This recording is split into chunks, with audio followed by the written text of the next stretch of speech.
मगर आज तक ये पता नहीं चला कि जिस आंदोलन के चलते ऐसे हालात हुए उसमें कौन सा लफ्ज, कौन सा हर्फ था जो किसी की नागरिकता लेने वाला था।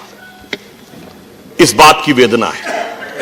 विस्मय इस बात का है कि ये दंगे भारत की बड़े विचित्र प्रकार के दंगे हुए। सामान्यतः दंगे इस प्रकार से होते हैं, कोई घटना हो जाती है, उसकी प्रतिक्रिया होती है, परंतु ये दंगे ऐसे हुए जहां पे कोई एब्रप्ट रिएक्शन नहीं हुआ, तात्कालिक भीषण प्रतिक्रिया नहीं, धीमी धीमी आंच पर 2.25 महीने से उसे उबाला जा रहा था। जैसे तंदूर की आंच को बढ़ाया जाता है कि हीट को उस एक्सटेंट तक ले जाया जाए। ये एकमात्र ऐसे दंगे हुए जहां अधिकांश विपक्षी दलों की तरफ से, बड़े बड़े नेताओं की तरफ से कभी किसी के द्वारा शांति संयम की अपील नहीं आई। बयान और सोशल मीडिया पर रिएक्शन अक्सर उकसावे वाले आए। ये दंगे एक ऐसे आंदोलन के द्वारा संचालित हुए जो भारत की राजनीति का अद्भुत और अपूर्व आंदोलन था। जितने भी आंदोलन होते हैं, कोई ना कोई प्रतिनिधि होता है, कोई ना कोई पॉइंटेड चार्टर ऑफ डिमांड होता है। अन्ना आंदोलन हुआ तो बाकायदा प्रतिनिधि थे, केजरीवाल जी संयोजक बने थे, आज तक वो अपने को संयोजक ही कहते हैं। बिंदुवार मांग थी, अमुक अमुक भ्रष्टाचार के केस में कार्रवाई की जाए। श्री राम जन्मभूमि का आंदोलन हुआ तो श्री राम जन्मभूमि न्यास समिति भी थी और तथाकथित बाबरी मस्जिद एक्शन के लिए बाबरी मस्जिद एक्शन कमेटी भी थी, उनकी बिंदुवार मांग थी। आपातकाल का आंदोलन जेपी जयप्रकाश जी संयोजक थे। अरे आजादी के जमाने में वेबल प्लान हुआ तो स्पेसिफिक मांग थी कि मुस्लिम लीग और उनसे अलग बात नहीं होगी। साइमन कमीशन का आंदोलन हुआ तो स्पेसिफिक मांग थी कि भारतीय का प्रतिनिधित्व अवश्य होगा, अन्यथा स्वीकार नहीं होगा। रोलेट एक्ट आया तो स्पेसिफिक मांग थी कि बगैर मुकदमा चलाए किसी को अंदर नहीं रखा जाएगा। परंतु सभापति महोदय, यहां पर ना कोई प्रतिनिधि था, ना कोई डिमांड थी। और मजेदार बात क्या है कि मीडिया में प्रतिनिधि उपलब्ध थे। मैंने अनेक प्रतिनिधियों के साथ रेगुलर टीवी डिबेट की है और कोई आके उन्हें नहीं रोकता था कि ये मेरे प्रतिनिधि नहीं है। तो आश्चर्य की बात यह है कि मीडिया से बात करने के लिए प्रतिनिधित्व था। जब गृह मंत्री जी ने कहा कि भाई मेरे दरवाजे खुले हैं, किसी भी समय कोई आना चाहे, हम रात को 3 बजे भी तैयार हैं, तो कोई प्रतिनिधि नहीं था। जब सर्वोच्च न्यायालय ने बात करने को भेजा तो प्रतिनिधित्व नजर नहीं आ रहा था। इससे लेकर मन में संदेह उत्पन्न होता है। एक और दृष्टि से यह भारत का एक विचित्र दंगा था। पहली बार जब कोई विदेशी राष्ट्राध्यक्ष यहां पर था तब यह शुरू हुआ। एक और बात के लिए भी यह विचित्र दंगा है कि बाकायदा राष्ट्राध्यक्ष के आने से 1 सप्ताह पहले आह्वान किया गया कि जब डोनाल्ड ट्रंप आएंगे तो अमुक अमुक को निकलकर सड़कों पर आना है 17 फरवरी को। तो इससे मन में संदेह और गहरा हो जाता है। और इतना ही नहीं, इसकी शुरुआत कहां से हुई? अभी आदरणीय कपिल सिब्बल जी ने कहा वायरस यहां से शुरू हुआ, वहां गया। मैं तो कहता हूं वायरस तो बहुत बाहर से शुरू होकर आया। 14-15 दिसंबर को बाकायदा भारत के दूतावासों पर प्रदर्शन का आयोजन किया गया। आज तक हमने यह सुना था कि विदेशों में जाकर विदेश के दूतावासों पर प्रदर्शन होता है, यह भारत के दूतावासों पर प्रदर्शन ओवरसीज कांग्रेस के द्वारा, यह बात तो समझ से परे थी। खैर, किसी सांसद से मिले, उसका डिनायल कर दिया कि हमसे कोई मतलब नहीं था। परंतु सभापति महोदय, मुझे यह समझ में नहीं आता कि मैं यह तस्वीर देखता हूं, लंदन में आदरणीय मनमोहन सिंह जी की तस्वीर लगा के, आदरणीय सोनिया जी की तस्वीर लगा के कुछ लोग प्रदर्शन कर रहे हैं और बाकायदा ऐसे लोग जिनके पदाधिकारियों के नाम उनकी वेबसाइट पर हैं, उनके बयान अवेलेबल हैं।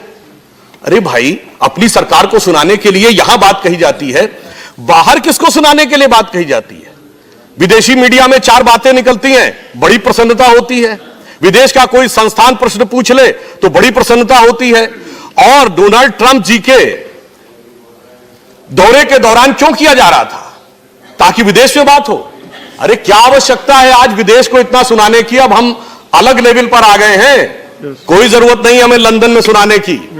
रही होगी कभी उनकी हुकूमत, सभापति जी मैं कहना चाहता हूं, अपने वतन पर रही है हुकूमत सदियों तक गैरों की, लेकिन कुछ चेहरों पर अब तक धूल है उनके पैरों की। अब मैं ये कहना चाहता हूं, अगला प्रश्न ये किया जाता है कि जब ये हो रहा था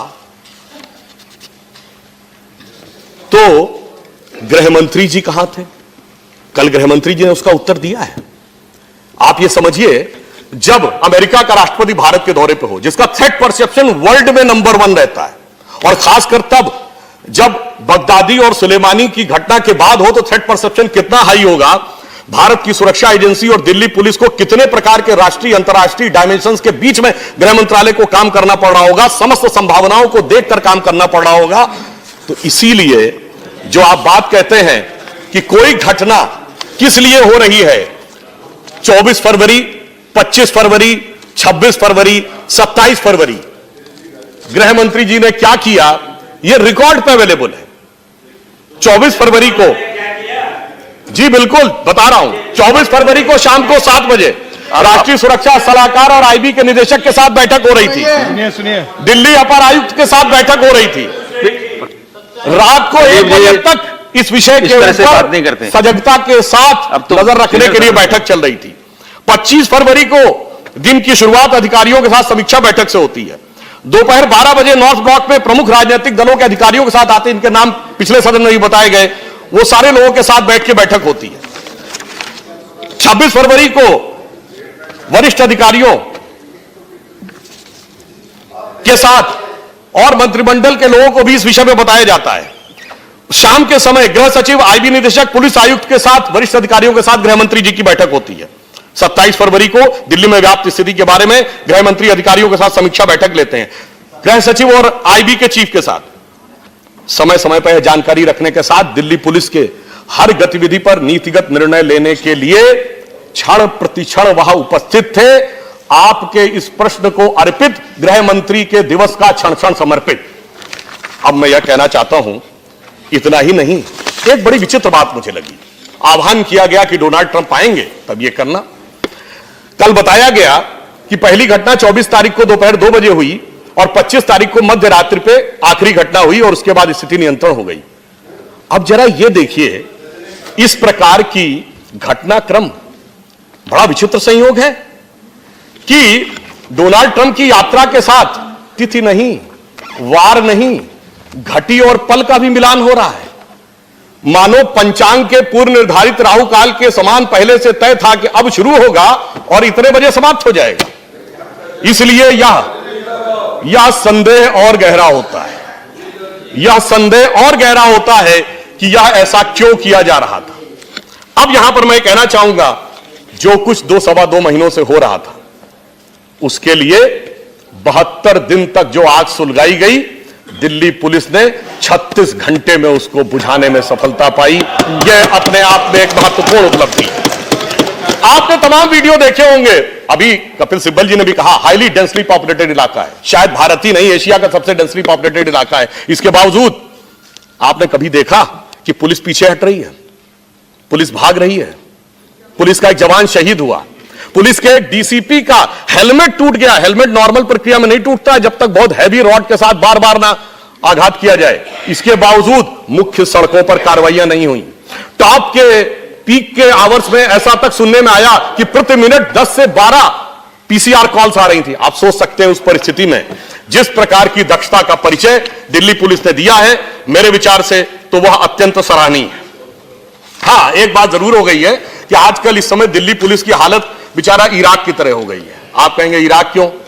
अब ये समझिए, अमेरिका को बम गिराना है सुलेमानी के लिए तो इराक की धरती पे, और जब ईरान को अमेरिका के लिए गिराना है तो इराक की धरती पर उनके किसी उस पे गिराना है। जिसको मौका मिल रहा है वो उन्हीं पे आघात करने का प्रयास कर रहा, परंतु सुरक्षा बलों के मनोबल के साथ हमें इस बात का ध्यान रखना चाहिए। एक अन्य बात, हेट स्पीच के बयान। सभापति महोदय, मैंने सुना था कुछ लोग भविष्य दृष्टा होते हैं। मैंने यह भी सुना था कि आइंस्टीन ने टाइम ट्रेवल की थ्योरी दी थी कि समय में आगे जाया जा सकता है, और वह क्षमता मुझे अद्भुत अपने विपक्षी नेताओं के तर्कों में नजर आती है। 20 जनवरी को अनुराग ठाकुर का बयान, 28 जनवरी को प्रवेश वर्मा का बयान, 24 फरवरी को कपिल मिश्रा का बयान, और इन सब चीजों के लिए आह्वान 14-15 दिसंबर को। ये 1.5 महीने पहले उनको समझ में आ गया था कि भविष्य में ये होने वाला है, इसलिए वो सारी क्रिया प्रतिक्रिया उसी समय से आनी शुरू हो गई। और दूसरी तरफ आप समझिए ना, वायरस की उत्पत्ति समझिए और वायरस की प्रवृत्ति समझिए। अब मैं यह भी कहना चाहता हूं कि दूसरी तरफ के बयान नहीं, उनके बारे में विचार नहीं करना चाहिए। फ्री कश्मीर, उसका मतलब कुछ और था। आसाम को परमानेंट काटना, उसका मतलब कुछ और था। हिंदुओं से आजादी, मतलब कुछ और था। 15 करोड़ बनाम 100 करोड़, ये सब बातों का मतलब कुछ और था। इतना ही नहीं, एक सज्जन ये तक कह देते हैं कि न संसद पे भरोसा, न सर्वोच्च न्यायालय पे भरोसा। नौजवानों बाहर आओ, सड़क पे निर्णय होगा। ऐसे कहने वाले लोग हर्ष का मंजर नहीं, तबाही का मंजर लाते हैं। यह आपको समझ लेना चाहिए।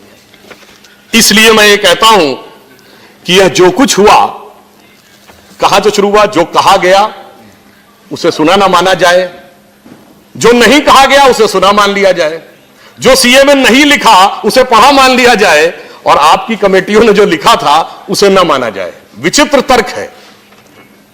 अब इसका आगाज कहां से होता है?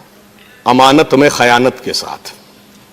एक अमानती का खयानती बयान और एक कांग्रेस के पूर्व एमएलए साहब जो शुरू में ही 15 तारीख को ही इन तमाम चीजों में मुलव्विस पाए गए थे। और ये कोई नए नहीं है, प्रवृत्ति समझिए मान्यवर। ये वही है कि जब दिल्ली में औरंगजेब के रोड पर नाम बदला गया था तो आके धरना दिए थे कि कलाम साहब पे नहीं, औरंगजेब के नाम पे होना चाहिए। ये वही है। अब आप आइए, उसके बाद क्या हुआ? बढ़ते बढ़ते कहां पहुंचा? उसके मकान पर, जहां पर पूरी दुनिया को जग जाहिर दिख रहा था कि वो किसका मकान है। उसके ऊपर हथियारों का जखीरा, पेट्रोल बमों का जखीरा। और इतना ही नहीं, जो कुछ दिल्ली पुलिस के अधिकारी अंकित शर्मा के साथ हुआ, मैं ये पूछना चाहता हूं वो किस तरह की प्रवृत्ति को दर्शाता है। अभी आपने कहा दंगों की संख्या की बात, तो मैं ज्यादा विस्तार में न जाते हुए सिर्फ यह कहना चाहूंगा कि इस देश में अनेक बार दंगे हुए। आधिकारिक सूत्रों के अनुसार जिन दंगों में 100 से अधिक लोग आधिकारिक आंकड़ों में मारे गए, जिनको कि हम कह सकते हैं बड़े भीषण भयानक विभत्स दंगे। कौन? 67 रांची, 69 अहमदाबाद, 70 जलगांव, 69 जमशेदपुर, 80 मुरादाबाद, 83 नैली, 84 भिवंडी, 84 दिल्ली, 85 अहमदाबाद, 89 भागलपुर, 1990 दिल्ली, 1990 हैदराबाद, 1990 अलीगढ़, 92 सूरत, 92 कानपुर, 92 भोपाल, 93 मुंबई। सभापति महोदय, ये सब थे सेकुलर दंगे। और एक 2002 गुजरात, वो था सांप्रदायिक दंगा। क्योंकि सेकुलर दंगों की आवाज नहीं सुनाई पड़ती है। सेकुलर दंगों में अगर देखें तो इन 18 में 17 जगह आप, एक जगह आरोप हम पर। और यहां तो मजेदार बात यह है कि यहां तो आप भी थे और आप भी थे। इसलिए मैं कहना चाह रहा हूं कि आदरणीय कपिल सिब्बल जी से कि हमारी संस्कृति में कपिल मुनि सांख्य दर्शन के प्रणेता माने गए हैं, तो इस संख्या पे विचार कर लीजिए तो आपको स्पष्ट रूप से और तस्वीर दिख जाएगी। अब मैं आना चाहता हूं इस विषय पर कि जो कुछ अंकित शर्मा के साथ हुआ, आप सोचिए यह प्रवृत्ति क्या है। यह बात माना जा सकता है कोई दंगा हो गया, किसी ने किसी को मार दिया, किसी ने किसी पे आघात कर दिया, 1-2 चाकू मारे, माना जा सकता है कि प्रतिक्रिया आक्रोश और दंगे में हो गया। 400 चाकू, यह कौन सी प्रवृत्ति है? सभापति महोदय, यह छत विशत शव को करने की प्रवृत्ति वही है जहां सरहद पर सर काटे जाते थे। यह वही प्रवृत्ति है जब जवानों के शरीर के छत विछत टुकड़े भेजे जाते थे। यह सिर्फ घटना नहीं थी, यह संदेश था। यह किन प्रवृत्तियों का संदेश है?